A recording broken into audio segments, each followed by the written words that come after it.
고대 사람들은 만물은 무엇인가에 관심이 많았습니다. 탈레스는 만물을 물이라고 했고 아낙시만드로스는 만물을 아페이론이라고 했죠. 아낙시메네스는 만물을 공기라고 했고 피타고라스는 만물을 수라고 했습니다. 그리고 헤라클레이토스는 만물을 불이라고 했고 데모크리토스는 만물을 원자라고 했습니다. 이들은 모두 만물이 한 가지로 이루어져 있다고 보았는데요. 그래서 이들을 이론론자라고 합니다. 하지만 엠페도클레스는 만물이 하나의 원소로만 이루어진 것은 아니라고 보았어요. 만물은 여러 원소들이 결합된 것이라고 보았죠. 그래서 엠페도클레스를 자원론자라고 합니다.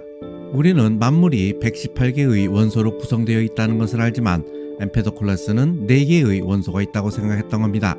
물론 숫자의 차이는 있지만 엠페도클레스는 이처럼 만물을 구성하는 원소가 여러 종류가 있다는 생각을 했어요.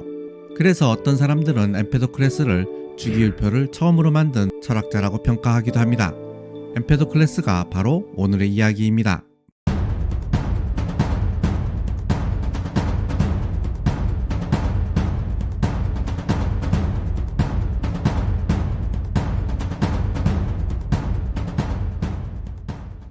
세상에는 다양한 것들이 존재합니다. 뜨거운 것도 있고 차가운 것도 있고 습한 것도 있고 건조한 것도 있죠. 그런데 만물이 하나의 원소로 되어 있다면 어떻게 이처럼 다양한 성질을 가진 것들이 존재할 수 있을까요? 이것을 설명하기 위해서 아낙시메네스는 만물을 공기라고 했죠. 그러면서 공기가 압축되면 차가워지고 희박해지면서 뜨거워진다고 설명을 했습니다. 하지만 엠페도클레스는 하나의 물질이 이런 성질도 가지다가 저런 성질도 가질 수는 없다고 생각을 했어요. 그래서 그는 만물은 하나의 물질이 아니라 성질이 다른 4개의 물질로 되어 있다고 본 거죠. 그 4개의 물질이 바로 물, 불, 흙, 공기, 4원소입니다.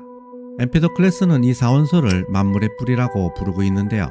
이 4원소는 생성되거나 사라지거나 변하지 않는다는 겁니다. 그래서 그는 4원소를 신에 비유를 합니다. 물은 테티스, 불은 제우스, 흙은 헤라, 공기는 하데스라는 겁니다. 물, 불, 흙, 공기가 어떤 비율로 결합하느냐에 따라서 다양한 물질이 나와요. 예컨대 물, 불, 흙, 공기가 1대 1대 1대 1의 비율로 결합되면 피와 살이 생겨나고 1대 4대 2대 1의 비율로 결합되면 뼈가 생겨난다는 겁니다. 그렇다면 이들을 결합하고 분리시키는 것은 무엇일까요? 그것은 바로 사랑과 다툼입니다. 사랑은 원소들을 결합하고 다툼에 의해서 원소가 분리가 된다는 거예요. 아니, 사랑과 다툼이 원소들을 결합시키고 분리시킨다뇨? 이거 너무 유치한 거 아닌가요? 아니에요. 그건 그냥 비유일 뿐입니다. 아까 물, 불, 흙, 공기를 테티스, 제우스, 헤라, 하데스로 비유를 했듯이 사랑과 다툼은 현대 물리학의 용어로 말하면 인력, 청력과 비슷한 겁니다. 결합하거나 분리하는 힘을 사랑과 다툼이라는 말로 표현한 것일 뿐이에요. 그러고 보면 엠페도클레스의 이론은 현대 물리학의 이론과 크게 달라 보이지 않습니다. 엠페도클레스의 생각은 다양한 원소와 힘에 의해서 만물이 생겨난다고 본 겁니다. 그래서 엠페도클레스를 최초로 주기율표로 만든 철학자라고 하는 겁니다. 엠페도클레스의 이론은 플라톤에게도 영향을 미쳤어요.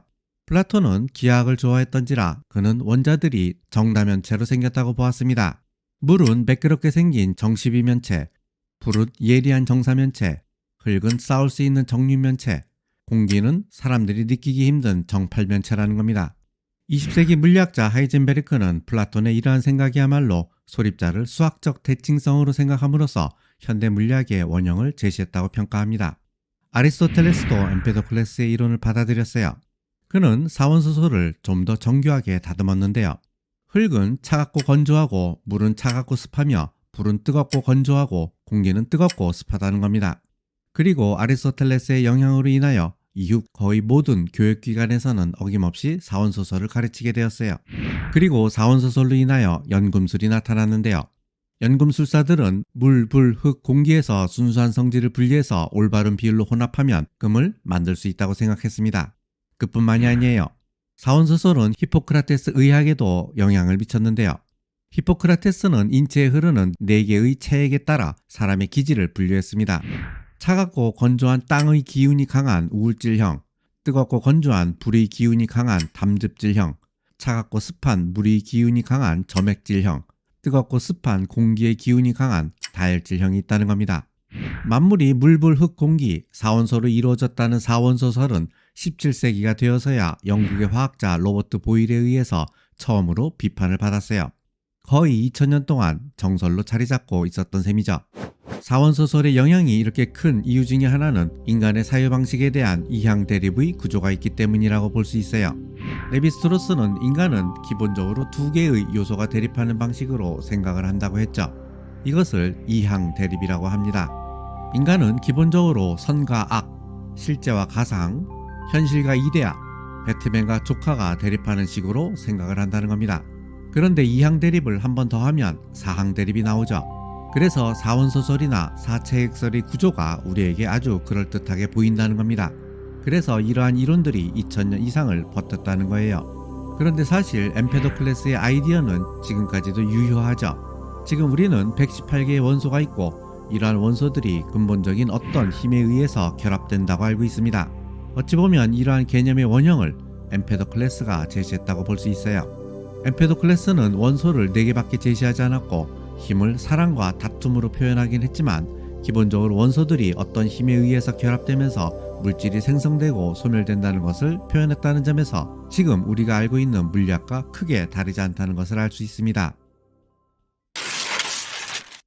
엠페도클레스는 신비로운 의술을 펼친 돌팔이 의사이기도 했어요. 그는 호흡과 백박이 멈춘 판테이라라는 여성을 30일 동안 살아있도록 만들기도 했다고 합니다. 그렇다고 해서 막무가내 돌팔이 의사는 아니었던 것 같아요. 당시에 의학의 아버지라고 할 수 있는 히포크라테스가 엠페도클레스의 영향을 받기도 했다고 하니까요.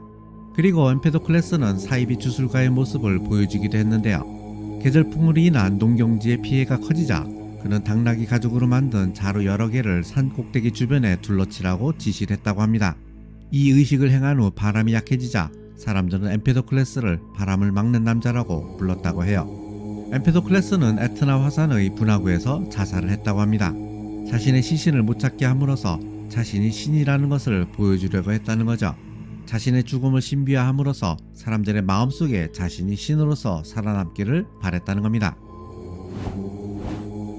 가스통 바슐라르는 이것을 삶의 본능과 죽음의 본능이 결합한 엠페도클레스 컴플렉스라고 말합니다. 그나저나 이 두 양반 비슷하게 생겼죠. 그래서 가스통 바슐라르가 엠페도클레스에게 더 끌렸나 봅니다. 정리합시다. 첫째, 엠페도클레스는 만물을 물, 불, 흙, 공기, 4원소로 이루어졌다고 생각했습니다. 이러한 원소들은 사랑과 다툼에 의해서 결합되거나 분리된다고 보았습니다. 둘째, 엠페도클레스의 4원설은 플라톤과 아리스토텔레스의 철학과 히포크라테스의 의학에 영향을 미쳤습니다. 그리고 연금술을 탄생하도록 만들었죠. 셋째, 엠페도클레스는 사이비 주술가의 모습을 보이기도 했습니다. 그는 자신을 신비하기 위해서 에트나 화산에 몸을 던졌다고 전해집니다. 이상 엠페도클레스였습니다.